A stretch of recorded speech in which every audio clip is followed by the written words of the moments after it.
Cousins కి send off ఇద్దామని airport కి ఎగురుకుంటూ మరీ వెళ్ళిపోయాం. వెళ్ళిన వాళ్ళం కాస్త తిన్నగా వస్తామా అంటే అసలే ఆడవాళ్ళం. అనువనువున కళ్ళుంటాయి. అందంగా ఏదైనా షాప్ కనిపిస్తే అంగుళం అడుగు కూడా ముందుకేయకుండా అమాంతంగా ఆ షాప్ లోకి దూరిపోతాం. అరే బై నీదే అంటే నా కూతురు అరక్షణం కూడా ఆలోచించకుండా సామాన్లు సర్దేయడం స్టార్ట్ చేసింది. అంతేలేండి, ఇంత అందంగా కనిపిస్తే పిల్లలు మాత్రం ఎందుకు ఊరుకుంటారు.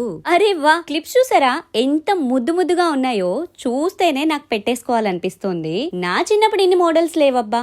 మాకొక చిన్న నల్ల రబ్బర్ బ్యాండ్లు రిబ్బన్లు తప్పితే ఇంకో మోడలే తెలిసింది లేదు. ఓనీ ఇప్పుడు పెట్టుకుందామా అంటే పిల్లకు పెట్టాల్సిన వయసులో తల్లి పెట్టుకుంటుందేమిటి అని నలుగురు నవ్వుతారేమో అని మా పాపకి కొనుక్కున్నానులేండి. ఈ మధ్య కాలంలో ఈ బిజినెస్ ట్రిక్కులు బాగా పెరిగిపోయాయి అబ్బా.